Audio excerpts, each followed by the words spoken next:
Okay, welcome everybody to Steve Talks Boxing X, STBX, and welcome to February's roundup show with Darren. In the show, we're going to be looking at the past highlights of this month in the world of boxing. And joining me, of course, is Darren Aston. Welcome back, Darren. Cheers, Steve. Once again, great to be on. Yeah, great to see you again. Cheers, mate. My first question for you, Darren, is something that followers pointed out on some feedback from us. They've described us as the Ant and Dec of YouTube boxing. I'm not going to mention any names, Alfie, but how do you feel about that? Well, the question I want to ask is, which one am I and which one are you? Yeah. Well, my hair's receding a bit now, so... mine is. That's why I've started having a bit of a different style. You can cover it up a little bit. you got to try and hold on to it as long as you can, really, at the top. So, but definitely. Yeah, definitely. I wouldn't mind their money, to be honest with you, but... I'll definitely take that, no problem. But we need to ask Alfie, which, who's who. Who's who, but I'll take that, no problem. Yeah, I think we need to go back, and that needs firming up, I think, from Alfie. So that's definitely a DM on the way to Alfie to firm that up. Or will be revealed maybe in the next show. You never know. Moving on to the boxing. Always, first question is really going back to Fury and Usyk. Obviously, we had that cut. How optimistic are you on the 18th of May? It's actually going to happen? Well, I think the last review show we done, I actually said to you, I think you asked me about confidence, and I said, I think it's happening now. And here we are again. Yeah. It's ridiculous. I mean, because May is so far away, I'm probably 50-50 still at the minute, whether it happens. Wow. Yeah, so I am, back then when I first asked you, you was more optimistic. Now the cuts happened. We've got a delay. You've gone pessimistic now. I certainly have, yeah. And can you blame me, really? Because we've waited so long to get to this fight. We thought it was all happening. We've been kicked in the knackers again, and it ain't happened. And like I say, I'm 50-50. I really, really hope we get it. I'm so eager to see that fight. I just want to see who the best heavyweight is, like everybody. I think everyone was disappointed, wasn't it? And I think there's a lot of frustration there. It was so close to the fight, so close. Definitely. And the thing is, I've seen, people like Tony Bellew saying, people who think the cut's deliberate are psychopaths. And I've seen all, but I don't want to go on too much about it because, if it's genuine, fair enough. But you can understand why people think that things weren't genuine. I'm not saying he got cut deliberately or anything like that, but my take on it was the footage that we've seen to what the cut was. I don't know whether it added up or whatever, but, I can bypass all that if we finally get the fight in May. But yeah, I really, really don't know what to think about it. Yeah. I'm just hopeful. But as regards my opinion, if it happens, I'm 50-50 on it. Wow. Yeah, see, that's a change in fans' attitude from just that slight delay. We're going to move on from that, get back to February review. Who was your fight of the month or fighters of the month in February? The fight that sticks to mind, I think you've got to go Joshua Buatsi and Dan Azeez. Very exciting fight. I was going to say, I think it lived up to it, but I'm not sure everyone was expecting like an exciting fight. I think the two fighters obviously intrigued people, but whether people thought it was going to be an exciting fight is another story. But yeah, it was a very good back and forth fight. It's this one here. And I thought it was really good. The only thing I'd say about Joshua Buatsi, I think I've said to people before, is sometimes when he trades, he's a bit stuck in the mud, stands on the spot rather than moves a lot. I thought Buatsi did a decent job. I think he traded when he needed to trade, and I thought it was an exciting back and forth fight. Yeah. And that's when it comes to my fighter of the month. I would probably say you'd have to go with Joshua Buatsi because of for what he's put himself in line for now going forward. But I also think you could have had a case for Reece Bellotti. Yeah, that's a great fight, wasn't it? Great fight. Yeah. And also I think he could be a case for fighter of the month because he's put himself in a great position where he's gone from. I think I think he's won like 4 on the bounce now from having like a few defeats on the bounce, and I really think he's resurrected his career with what he's done. Almost like a Jordan Gill sort of thing, isn't it? So sort of turned his career around from and sometimes that can happen just from one fight when probably maybe people are expecting you to lose and you put the performance of your life in. and absolutely, you turn it around, don't you? So. Well, this fight for Reece Buatsi against Liam Dillon was a very, very tricky fight, and he's come through it again. And like I said, I think that's 3 or 4 wins on the trot now. Decent wins he's had. He's sort of like finally he's turned his career around, and hats off to him. But overall, for probably fighter of the month, for where he's put himself in a position to go on to fight your likes of Anthony Yards, they're talking about. I feel like you've probably got to edge Joshua Buatsi for winning that fight and for where he can go on to. Well, they're still not named the 5 fighters from Queensbury to fight the 5 fighters from Matchroom. So I don't know. Could that have a potential? Well, actually, Buatsi's with Boxer, isn't he? So maybe not. So well, the one thing I was going to say is I've seen it. I've seen like touted like for Wembley Stadium and stuff like that. I mean, I have actually seen that. Just a little bit, but I think I've seen like IFL or someone like that talk about, would it be at Wembley Stadium? I mean, more like Wembley Arena. You need to get realistic with that. But at least I think like Buatsi now, he's passed the Dan Azeez test. He needs to go on to the likes of fighting people like Anthony Yards. So definitely. You've got to say for what he, for that win, I think like you probably got to edge the fighter of the month to him for where he can go on to for here. That's fair enough. Who is your promoter of the month and why? This is a tricky one again. I would say you've got to go with Eddie Earn and Matchroom for finally getting Josh Taylor and Jack Catchell 2 over the line. This fight, here he is, Mr. Eddie Earn. A kiss, actually. Hopefully not at me. No,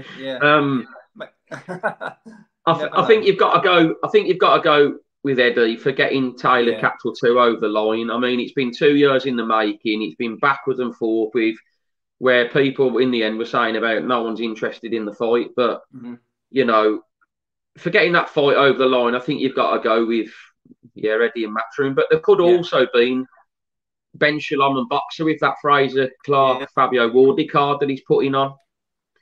I mean, that's a fantastic show that he's putting on at the O2 Arena. And that was probably a close shout. I was going to say, Boxer started the year well as well, haven't they, with announcing fights. That they need to carry that momentum, though, keep it going, because after maybe a bit of a disappointing year last year, maybe with some fights not happening or materialising, then it could be a good year if they carry on with these good fights, good cards as well. Going back to Catchell Taylor 2, would you say it's lost a bit of fizz from it? I know, like I said, it's been 2 years. I know they're doing their best to obviously promote it, the hatred between them. And I mean, it's down to personal opinion. For me, it hasn't. I mean, I think if it went on any longer, then it probably would have. But I think with what they've done, the 2 press conferences, one in Scotland, one in England, I think it's, they've done the right thing. They know what they're doing. They're building it up well. There's a lot of animosity, a lot of hatred towards each other. Obviously, it's sold very well. It's sold out very quickly. Yeah. So I think the proof's in the pudding with that. But I think this fight this time will be a better fight than the first one. Yeah. I wouldn't say the first one was extremely exciting, but the controversy is where we've got to now. So I think I think it's still got its fizz with it, definitely. But it's down to personal opinion again. Yeah, definitely. And obviously, talking about boxing controversy, what was your highlight of this month? For the controversy, the one that sticks into mind mainly has got to be the Jermaine Ortiz loss to Teofimo Lopez. Yeah, it's this one here. That's the one, yeah. He's smiling there. He's smiling. He needs to smile because he got out of jail with that one, I tell you. Yeah. But one judge, he won a unanimous decision. That wasn't the case for me at all. I probably had, if anything, a draw. Yeah. And I did also see a lot of other people saying, he got out of jail with that one, Teofimo. Yeah. The way I saw it, I was selling it the night before, saying, look, this is on a Thursday night on Sky Sports. You got Lopez. It's going to be awesome. The fight weren't that great. And no, my opinion, Lopez was a lot on the back foot, to be honest with you. He did do a lot of sort of running and hitting, but is that enough to win the fight? So, well, I was going to say, how did you see it? Do you think he was very luckily got the decision? I thought Lopez won it, but it was close. Okay. Yeah, that was my opinion, because I just didn't think, although Lopez weren't great, I just think Ortiz spent a lot on the back foot and just getting those little shots off, really. So, but the fight weren't great, to be honest with you. It was not at all. It was a shocker, to be honest. How did you see the 117, 111? Yeah, that's ridiculous. Yeah, that is ridiculous. Yeah. It was a lot closer than that. And and I apologise to everyone who I picked up as well, saying watch this fight, and everyone probably got up early on Friday morning before work. Yeah, we all have them days. Don't worry about that. But he's a strange fighter, Teofimo. He is. He beat Lomachenko, lost to Kambosis. Yeah. Then he had I think it was a controversial decision against Sander Martin. Then he beats Josh Taylor convincingly. Does very, very well. Yeah, that performance. Brilliant. You would have put, Lopez up world class, like potential, one of the best fighters ever, wouldn't you?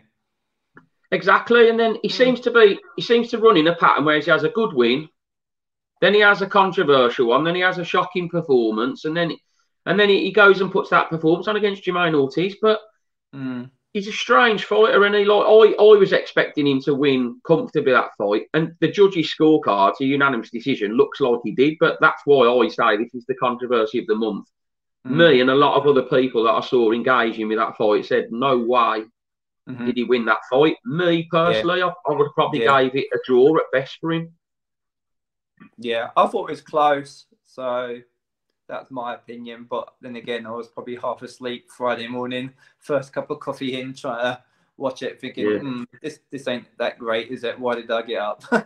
Well, I definitely wasn't watching. I definitely didn't watch it live. No chance I was going to do that on a Thursday. No way. Yeah, why did I get up early to watch this before work? I don't know. You do question that sometimes.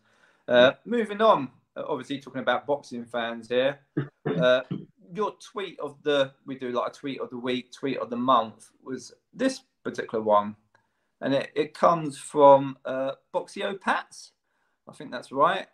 Yeah. Basically, he says, now people, obviously referring to the Taylor Catchall fight, now people are saying they should have gone to a bigger arena after saying the fight wasn't big enough and wouldn't sell out. I love boxing Twitter. Now, is that typical of boxing Twitter? Definitely. This is why I thought it was quite crucial to your show. Obviously, we go with the social media things. And for me, I remember seeing before this fight got signed and sealed that loads of people saying this fight won't sell, no one's interested anymore. Here we are. Yeah. And I think they could have gone to a bigger arena, but I get why they've done it in Leeds. I think it's 13 or 14,000, no problem. I think they could have done 20,000, but this is again the thing where the social media thing comes back to bite people. Like lots of people said it wouldn't sell, and here we are, completely sold out.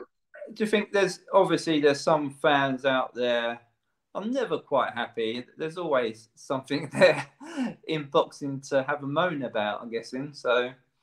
Well, let's be honest, over the last few years, people have moaned about the standard of British boxing, and rightly so at some times. But you know, they've got a good fight over the line there, and I know people call them rematch room for the amount of rematches they have.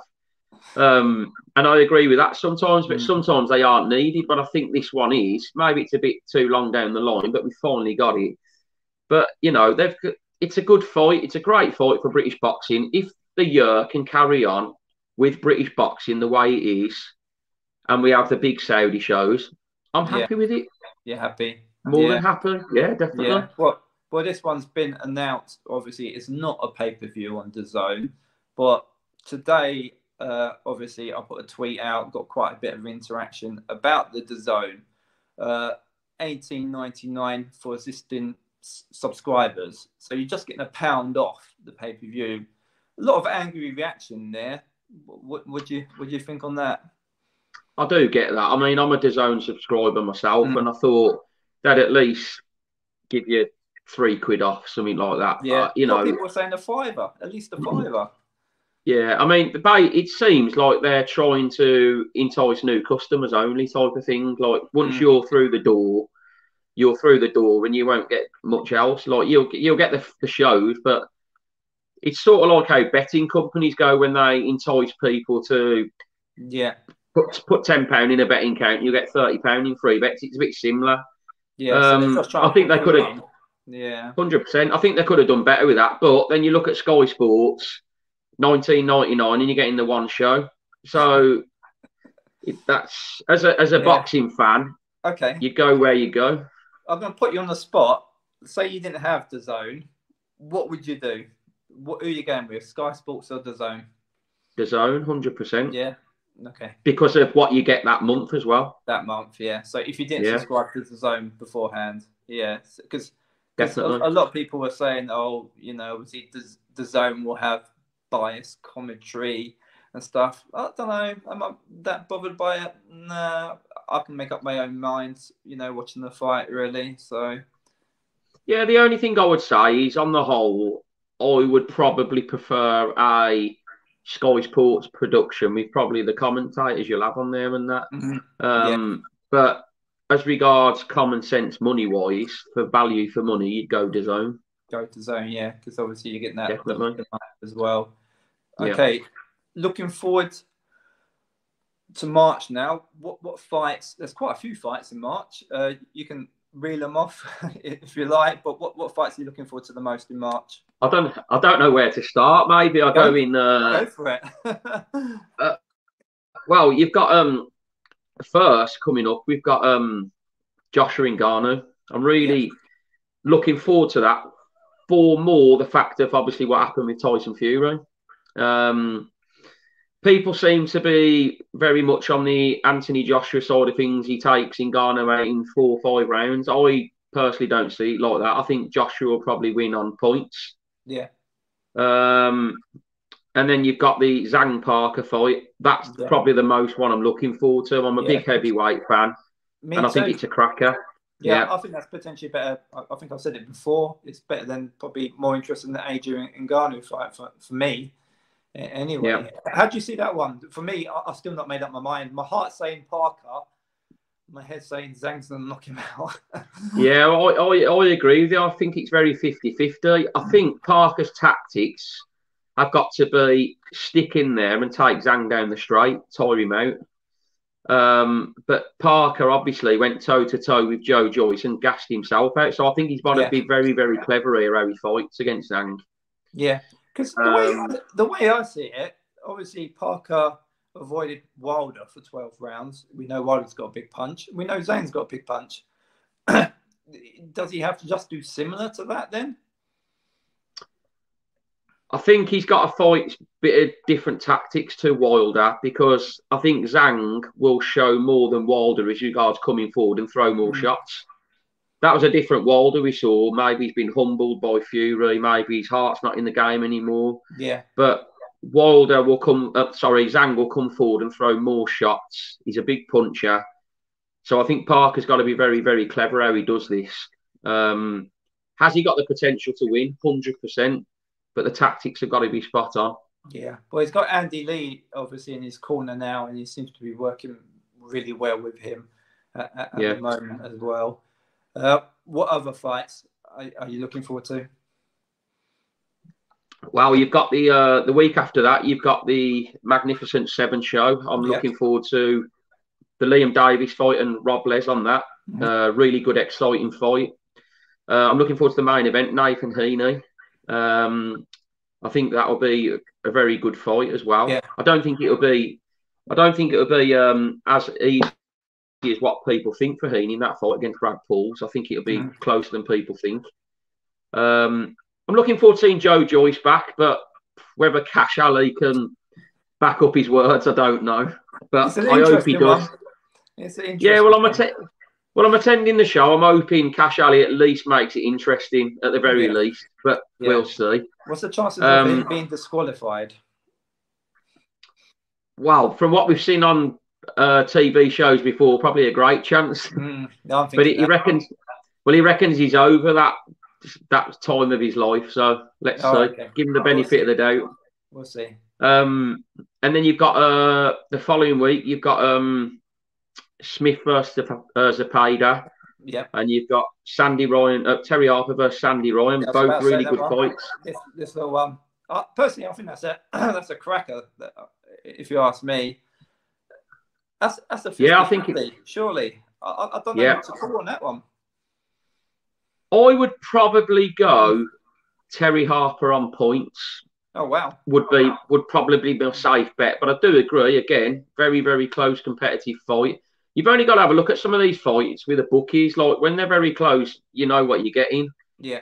But I think that Sheffield card again on DAZN Matchroom, you're getting that included in your month for March. It's good value for money. You're getting you're on commission, Darren, are you, with DAZN, are you? I'll probably get some stick for that in the comments coming for this show saying I'm on, but no, I'm not. Yeah, probably. And then the week after you've got Fraser Clark and Fabio Wardley. Oh yes, I'm looking forward to this one. I've been looking forward to this one since it was announced, and it should have got done last year, if you ask me. Obviously, that's a cracking fight. That is a cracking fight. Decent. Yeah, I'm really looking forward to that. Great card too. I think I would fancy Fabio Wardley against Clark. Would you? Yeah, I've been a massive Wardley fan from. I've pretty much followed his career from the start. Clark is definitely going to be his toughest fight technically. I think. We know Wardley. He can fight. He can brawl. I think Clark definitely, but I think when it comes down to nitty gritty of it, I think Wardley will win. I just think it's just brutal strength and boxing. It will get past technical ability of Clark personally. Well, I'm not sure whether Fraser Clark's going to have the heart for a tear up like he's saying when it comes down to it. I think if Clark was going to win, he'd win on points. Yeah. We've not seen much evidence on that, have we, really? So not at all. Well, like I've said to other people as well, the build up for Fraser Clark fighting Fabio Wardley here has been Marius Vac and Dave Allen. I'm not sure they're great preparations to fight Fabio Wardley, to be honest with you. So what the sense in that was, I don't know. No, I thought I saw something on Twitter again this week that Dave Allen's fighting again, but don't quote me on he that. Is, yeah. Oh, he is. Oh, wow. Yeah, I thought he would have made his money from that Clark fight and just run, really. So he obviously can't give it up, can he? Yeah, I guess can't give it up.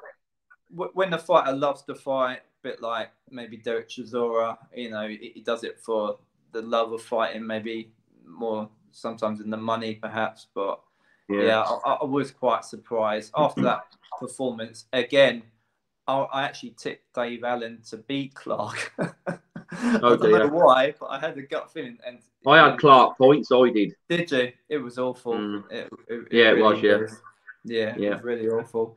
Okay, before we go, there's one other fight, and he's one of my favourite fighters as well. We've got Sam Egerton fighting this Friday on Channel 5 as well. Free to watch. Nice one to have on TV. Makes the change without paying for it. Do you think we should have more of these fights, Darren? Absolutely. I mean, that'll be a cracker of a fight. We all know what we're going to get with Sam Eggington. Just pure blood, guts, and war, as always. Yeah. This guy is fighting as well as a big puncher, so I'll probably expect both of them to take centre of the ring and have a tear up. The only quick thing I would say, I agree, we need more of these fight cards on free-to-air television. Yeah. The only thing that lets me down sometimes with Channel 5 is they start at 10 o'clock. Yeah. We don't see the full card, and that's where it lets it down. That's the thing.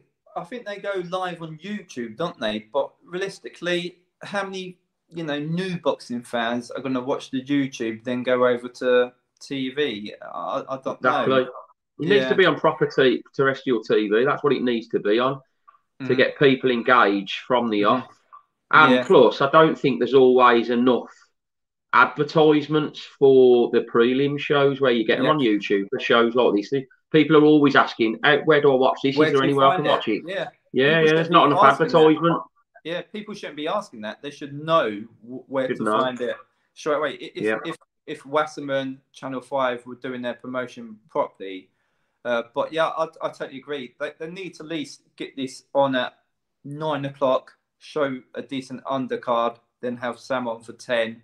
That would engage, introduce new boxers to the audience as well, to the terrestrial TV world as well. Not only introducing new boxers, you've got an established boxer in Sam Eggington as well. So you've got your star boxer. But let's introduce some of the younger guys, the talent coming through.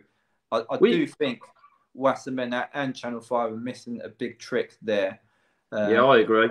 Yeah, and the thing is, you've got people like Matty Harris on the show. Will he even be on Channel 5? Will we even say him?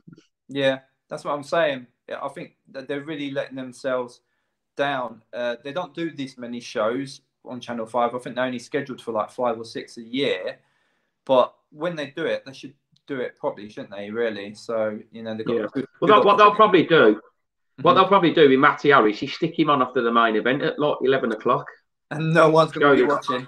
That's the problem with it. But I do agree with you. They're missing a trick here. They could really sell their shows very well and put the whole card. Well, we say the whole card. It doesn't necessarily have to be the whole card, but put it on from like 8 o'clock or 7:30 I'm not being bad. It's a Friday night on Channel 5, so you're either watching the boxing or you're not at that sort of time, aren't you? So 100%, you don't worry about I don't know, EastEnders, I don't know what's on at that time, or Coronation Street. So don't worry about that. If you're watching the boxing, you're tuning in to watch the boxing, aren't you? So definitely. Yeah, maybe hopefully they'll pick up on that really. So, but hopefully they do good viewing figures anyway, and maybe change the format a bit anyway. So, and hopefully Sam wins.